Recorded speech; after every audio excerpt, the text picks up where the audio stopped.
ತೆಳುವಾದ ಗರಿಗರಿಯಾದ ರುಚಿಕರ ದೋಸೆ ರೆಸಿಪಿ ಇವತ್ತಿನ ಈ ವಿಡಿಯೋನಲ್ಲಿ. ವಿಶೇಷ ಏನಪ್ಪ ಅಂದರೆ ಇದಕ್ಕೆ ಉದ್ದಿನಬೇಳೆ ಬಳಸಲಿಲ್ಲ, ಕೇವಲ 3 ಪದಾರ್ಥಗಳನ್ನು ಬಳಸಿ ಮಾಡಿರುವಂತಹ ಮಂಡಕ್ಕಿ ದೋಸೆ. ಇದು ನೋಡಿ ಎಷ್ಟು ತೆಳ್ಳಗೆ ಚೆನ್ನಾಗಿ ಬಂದಿದೆ. ನಮಸ್ತೆ, ನಾನು ನಿಮ್ಮ ಲತಾ, ವೆಜ್ ರೆಸಿಪೀಸ್ ಆಫ್ ಕರ್ನಾಟಕಕ್ಕೆ ನಿಮಗೆಲ್ಲರಿಗೂ ಮತ್ತೊಮ್ಮೆ ಸ್ವಾಗತ. ಮಂಡಕ್ಕಿ ದೋಸೆ ಮಾಡೋದಕ್ಕೆ ಒಂದು ಪಾತ್ರೆಯಲ್ಲಿ 1 ಕಪ್ ಅಕ್ಕಿ, 1 ಚಮಚ ಮೆಂತ್ಯನ ತಗೊಂಡು ಚೆನ್ನಾಗಿ ತೊಳೆದು ಒಂದು 4 ಗಂಟೆ ನೆನೆಸ್ಕೊಳ್ಬೇಕಾಗತ್ತೆ.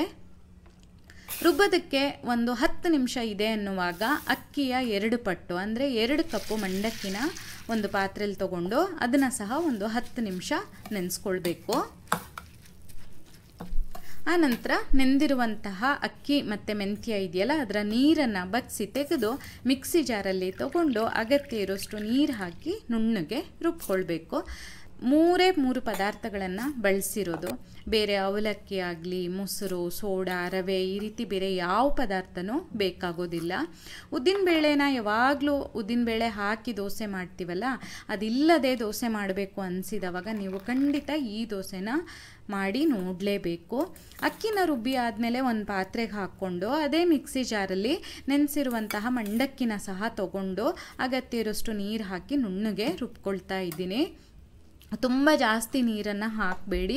ಉದ್ದಿನ ದೋಸೆಗೆಲ್ಲ ಹಿಟ್ಟನ್ನು ರುಬ್ಬುತ್ತೀವಲ್ಲ, ಆ ರೀತಿ ರುಬ್ಬಿದರೆ ಆಯಿತು. ಆಮೇಲೆ ಈಗ ನೋಡಿ, ಚೆನ್ನಾಗಿ ಇದನ್ನು ಕೈಯಲ್ಲಿ ಹಿಟ್ಟನ್ನು ಕಲಸಿ ಮುಚ್ಚಳ ಮುಚ್ಚಿ ಒಂದು 7ರಿಂದ 8 ಗಂಟೆ ಹಿಟ್ಟು ಹುದುಗೋದಕ್ಕೆ ಬಿಡಬೇಕು. ಇದು ಬೇರೆ ಹಿಟ್ಟು ಥರ ತುಂಬ ಮೇಲೆ ಹೀಗೆ ಉಬ್ಬಿ ಅಷ್ಟು ಬರೋದಿಲ್ಲ, ಆದರೆ ದೋಸೆ ತುಂಬ ಚೆನ್ನಾಗೇ ಬರುತ್ತೆ. ಈಗ ಇದು ನೋಡಿ, ಮಾರನೇ ದಿವಸ ಬೆಳಿಗ್ಗೆ ಹಿಟ್ಟು ಹುದುಗಿದೆ, ಅದಕ್ಕೆ ರುಚಿಗೆ ತಕ್ಕ ಹಾಗೆ ಉಪ್ಪನ್ನು ಹಾಕಿ ಚೆನ್ನಾಗಿ ಕಲಸಿ ದೋಸೆನ ಮಾಡ್ಕೊಳ್ಳೋದು. ಇನ್ನು ದೋಸೆನ ಯಾವ ಕಲ್ಲಲ್ಲಿ ಅಥವಾ ಯಾವ ಹಂಚಲ್ಲಿ ಬೇಕಾದರೂ ನೀವು ಮಾಡ್ಕೊಳ್ಬೋದು. ನಾನು ಮೊದಲಿಗೆ ಕ್ಯಾಸ್ಟ್ ಐರನ್ ಪ್ಯಾನ್ ಅಥವಾ ಕಬ್ಬಿಣದ ಹಂಚಲ್ಲಿ ತೋರಿಸ್ತಾ ಇದ್ದೀನಿ.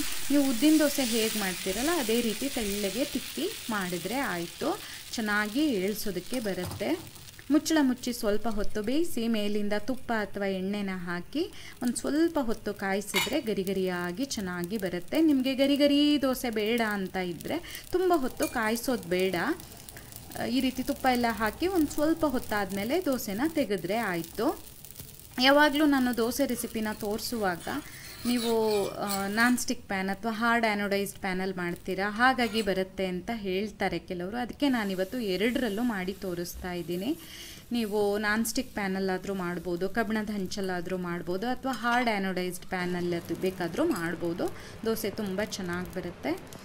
ಈ ದೋಸೆನ ನೀವು ಮಾಮೂಲಿ ಚಟ್ನಿ ಅಥವಾ ಸಾಂಬಾರ್ ಜೊತೆ ಬಡಿಸ್ಬೋದು.